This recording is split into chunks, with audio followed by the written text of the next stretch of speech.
The diet industry has sold us many fantastical stories, even questioning the likes of fruit and vegetables. Hi, I'm Wright, an accredited nutritionist, and I specialise in helping people all across the world achieve their goals without any silly fad diets. Are smoothies good for us? That question cannot be answered with a simple yes or no. As a matter of fact, the only answer you can give is, it depends. And here's why. Why do smoothies get such a bad reputation in the first place? The simple reason that smoothies have earned their unhealthy reputation is that some smoothies can be high in added sugars, which can contribute to weight gain and increase your risk of diabetes if consumed in excess. Many shop-bought smoothies are high in added sugars and additional calories, especially if they contain added sweeteners like honey, maple syrup, or even fruit juice. These added sugars can quickly add up and contribute to weight gain if you consume more calories than you burn. While occasional consumption of added sugar in small amounts is unlikely to cause any harm, in fact it may be useful around exercise to help fuel performance and recovery, you'll want to limit having too many added sugars in smoothies if you consume them frequently. If you're buying pre-made smoothies, it is best to limit or avoid those with a lot of added sugar, as these are typically low quality options anyway, and prioritise the smoothies which contain predominantly whole foods like fruits and vegetables. A simple way to evaluate the quality of a pre-made smoothie is to check the added sugar content on the label.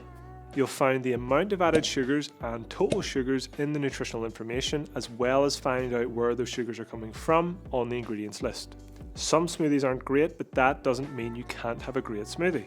A very simple way to work around the dreaded high sugar smoothie and have a smoothie which is incredibly nutritious is to, well, make your own.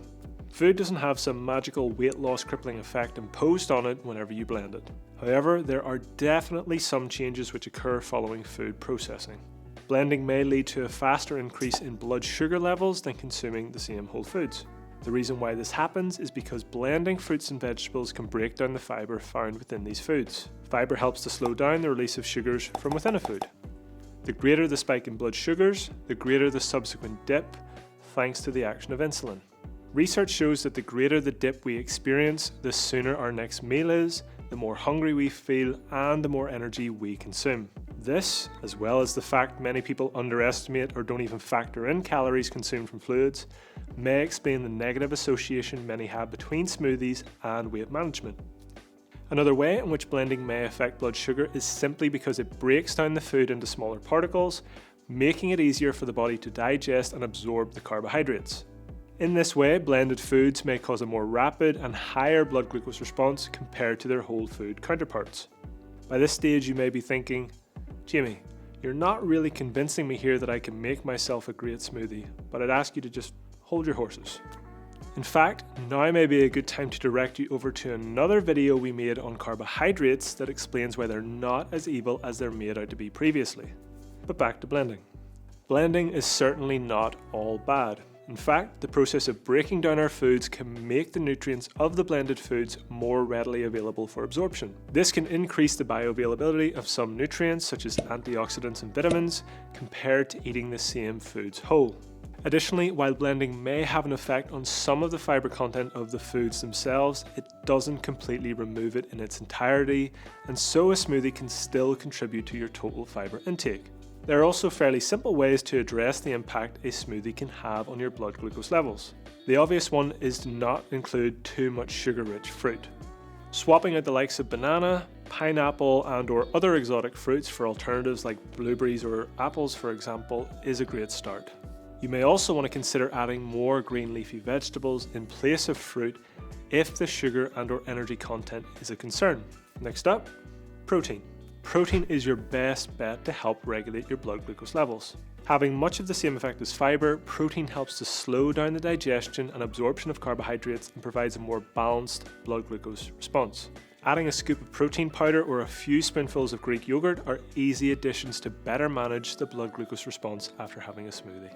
Dietary fat can also have a similar effect thanks to delayed gastric emptying, but if energy intake was a concern with the shop-bought smoothies, you may want to look to protein instead. If energy intake isn't a concern, then some nuts, whole milk, yogurt, or even avocado are all nutritious sources of dietary fat that provide plenty of other beneficial nutrients, vitamins, and minerals too. In summary, smoothies do not magically lead to weight gain or completely ruin weight loss journeys. Commercially available pre-made smoothies are, unsurprisingly, loaded with added sugars and are often more energy dense than homemade alternatives. This is likely where people have struggled with smoothie inclusion in a weight loss focused diet in the past. That and the fact that we're not great at compensating for calories consumed via liquid foods. The simple way to have a great smoothie is to make your own. Include plenty of plants with a source of protein and you're on to a winner.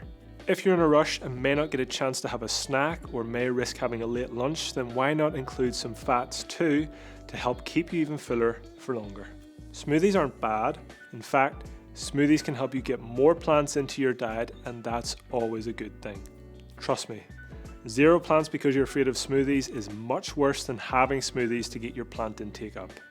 Let us know how your smoothie making goes and tag us on your socials if you've made a big old smoothie. Don't forget to like this video and subscribe to the Myprotein YouTube channel for more helpful content, and be sure to keep asking the team questions so we can keep providing you with more evidence-based answers.